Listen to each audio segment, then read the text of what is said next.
శ్రీమాత్రే నమః. ప్రేక్షక దేవుళ్లకు నమస్కారం. ఈ వీడియోలో మనం శ్రీ శుభకృత్ నామ సంవత్సరంలో తులారాశి వారికి సంవత్సర ఫలితాలు ఏ విధంగా ఉంటాయో తెలుసుకునే ప్రయత్నం చేద్దాం. సాధారణంగా తులారాశి వారు అన్ని విషయాలు ముందుగా గమనిస్తూ ఏదైనా ఒక పని చేసే ముందు మంచి చెడు ఆలోచన విచక్షణతో చాలా జాగ్రత్తగా జీవితంలో ముందుకి అడుగు వేస్తూ ఉంటారు. ఎప్పుడూ కూడా వీళ్ళ యొక్క అభివృద్ధి ఖచ్చితంగా బాగుంటూ ఉంటుంది. వీళ్ళు సాధారణంగా సినీ రాజకీయ రంగంలో కానీ మీడియా రంగంలో కానీ ఎక్కువగా రాణిస్తూ ఉంటారు. ప్రస్తుతం ఎక్కువ శాతం మంది సాఫ్ట్వేర్ రంగంలోనే ఈ రాశివారు స్థిరపడుతూ ఉంటారు. ఎందుకంటే ఈ రాశిలో ఉన్నటువంటి నక్షత్రాలు కూడా చాలా పవర్ఫుల్ నక్షత్రాలు అన్నమాట. చిత్తా నక్షత్రం ఎక్కడికి వెళ్ళినా సరే వాళ్ళు గుర్తింపు, లీడర్షిప్ క్వాలిటీస్ ఉంటాయి.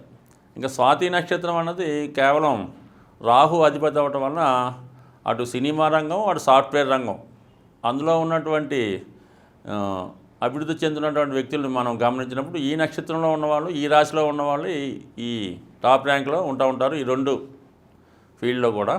ఇంకా విశాఖ నక్షత్రం అన్నది ఏంటంటే దానికి ఇంద్రుడు, అగ్ని రెండు అధిపతులు అవ్వడం వల్ల వీళ్ళు ఒక పని వృత్తిలో ప్రారంభించి వేరే వృత్తిలో ఎండ్ చేస్తూ ఉంటారు. ఏదైనప్పుడు కూడా సెలబ్రిటీస్ అంతా కూడా ఈ తులారాశిలోనే ఉంటారు. ఎక్కడికి వెళ్ళినా మంచి గుర్తింపు పొందుతూ ఉంటారు. అయితే వీరికి ఆదాయం కన్నా ఖర్చు ఎక్కువ ఉండడం వల్ల, అలాగే వాళ్ళు స్తోమతకు మించి ఖర్చు చేయడం వల్ల ఏంటంటే వీళ్ళ దగ్గర అందరూ కూడా బాగా ధనం ఉంది, ధనం సంపాదించాలి అనుకుంటారు తప్ప వాస్తవానికి పెద్దగా ప్రజలు బయట వారు అనుకున్నంత బ్యాలెన్స్ ఉండకపోవచ్చు. సాధారణంగా వీళ్ళ దగ్గర బ్యాంక్ బ్యాలెన్స్ ఎప్పుడు తక్కువగానే ఉంటుంది. అయితే అవసరానికి ఎంత పెద్ద అవసరమైనా సరే అవసరానికి తగ్గట్టుగా ధనాన్ని సేకరించి ఆ ఫంక్షన్ కానీ ఆ కార్యక్రమం కానీ ఆడంబరంగానే జరిపిస్తూ ఉంటారు. ఆ కారణం వల్లనేమో అందరూ వీళ్ళు ధనవంతులే అనుకుంటూ ఉంటారు. ఈ విధంగా వీళ్ళకి కొంత నెగిటివ్ ఎనర్జీ కూడా బయట వారి నుంచి వస్తూ ఉంటుంది. సో ఏదైనప్పుడు కూడా ఈ రాశి వారిని మనం అదృష్టవంతులుగానే భావించవచ్చు. ప్రస్తుత గోచార ఫలితాలు మనం గమనిస్తున్నాం కాబట్టి ఈ రాశివారికి ప్రస్తుతం శని భగవానుడు 4వ స్థానంలో సంచరించడం జరుగుతుంది. అంటే 4వ స్థానం అన్నది కొద్దిగా అర్ధాష్టమ శని ప్రభావం వల్ల ఏంటంటే మనకి అనుకున్న కార్యక్రమాలు అనుకున్నట్టు జరగకపోవడం వల్ల మనసుకి కొద్దిగా హర్ట్ అవుతుంటుంది. అయితే ఇదంతా కూడా మనకి ఈ మే నెల 15 తర్వాత శని భగవానుడు పంచమ స్థానంలోకి తన స్వక్షేత్రంలోకి మారడం వల్ల గతంలో కన్నా కొంత బెటర్ ఫలితాలు ఇస్తూ ఉంటాడు.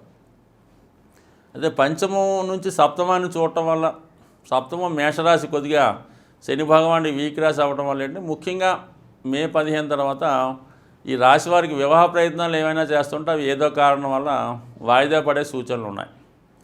సో అలాగే ఏంటంటే ఈ స్పెక్యులేషన్ వ్యాపారంలో కానీ షేర్ మార్కెట్లో ఉంటారు చాలామంది. సో అలాగే ఏంటంటే ఈ జోదాలు, పందాలు, రేసులు ఈ సాధారణంగా ఇప్పుడు ఎవరు ఇన్వెస్ట్ చేయట్లేదు కానీ ఎక్కువగా ఈ షేర్ మార్కెట్లో ఇన్వెస్ట్ చేస్తుంటారు కాబట్టి వాళ్ళు చాలా జాగ్రత్తగా ఆచితూచి నిర్ణయం తీసుకోవడం మంచిది. ఎందుకంటే మీ అంచనాలు, ఆలోచనలు పంచమ స్థానంలో ఉన్నటువంటి శని కొద్దిగా తప్పుదారి పట్టించే అవకాశాలు ఉన్నాయి కాబట్టి ఆ విషయంలో జాగ్రత్తగా ఉండండి.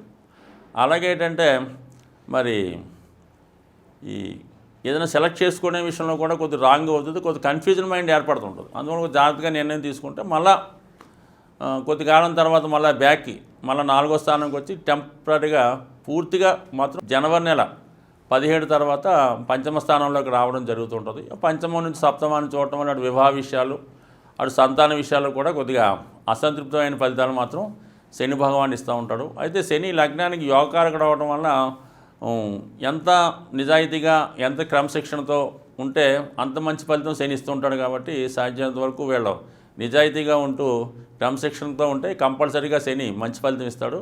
ఇంకా మంచి గుర్తింపును కూడా ఇస్తూ ఉంటాడు. ఎందుకంటే పంచం క్రియేటివిటీ కాబట్టి మరి సినీ రంగంలో ఉన్న వాళ్ళకి కానీ, రాజకీయ రంగంలో ఉన్న వాళ్ళకి కానీ, సాఫ్ట్వేర్ రంగంలో ఉన్న వాళ్ళకి క్రియేటివిటీ ఇంపార్టెంట్ కాబట్టి వాళ్ళకి తగిన గుర్తింపు కూడా శని భగవానుడు ఇచ్చే అవకాశం ఉంది. కాబట్టి అటు మంచి చెడు ఫలితాలు మనం చేసుకునే పనులు బట్టి, మనం చేసుకునే క్రియలను బట్టి మాత్రం ఉంటాయి. కాబట్టి ఈ విషయాన్ని గమనిస్తే ఖచ్చితంగా మాత్రం ఈ రాశి వారికి మంచి ఫలితాన్ని మాత్రమే శని భగవానుడు ఇస్తూ ఉంటాడు.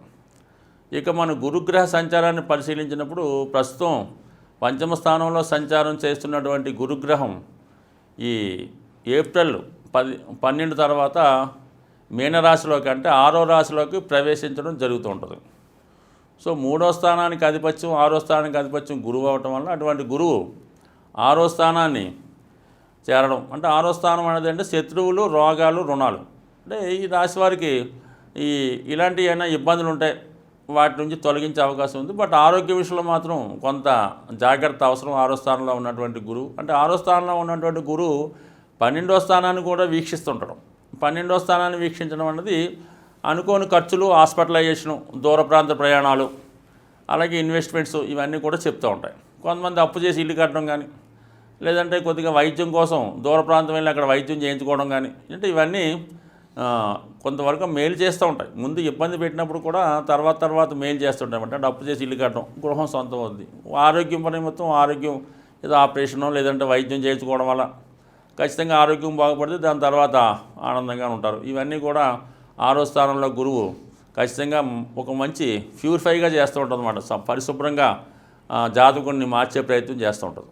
సో ఇక రాహుకేతువుల సంచారాన్ని మనం గమనించినప్పుడు ప్రస్తుతం ఈ రాశివారికి అష్టమంలో రాహు సంచరిస్తూ మరి ఏప్రిల్ 12 తర్వాత ఈ సుమారుగా ఈ మేషరాశిలోకి అంటే సప్తమ స్థానంలోకి రావడం జరుగుతూ ఉంటుంది.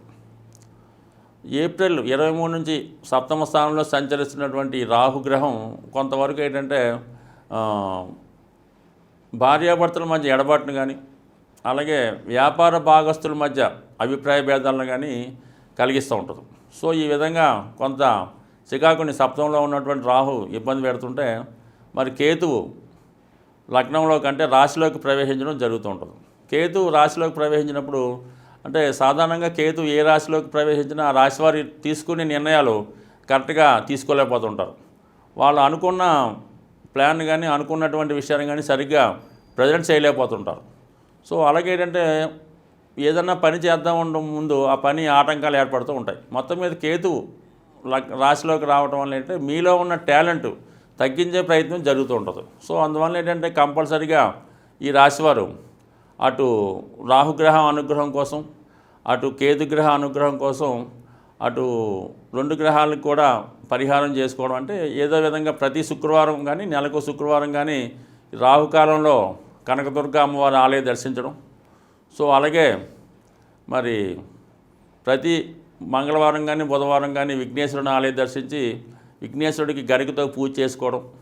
ఈ విధంగా చేసుకోవడం వల్ల రాహు కేతు అనుగ్రహం పెరుగుతూ మిగతా గ్రహాలు చాలా వరకు ఈ రాశి వారికి అనుకూలంగా ఉన్నాయి కాబట్టి రాహుకేతువుల్ని అనుగ్రహంతో ఈ అమ్మవారికి ఈ కుంకుమర్చన లేదంటే 18 ప్రదక్షిణలు చేయడం ఇలాంటి కార్యక్రమాలు చేయడం వల్ల కంపల్సరీగా తులారాశి వారికి అన్ని రంగాల్లో బాగుంటుందని ఆశిస్తూ స్వస్తి.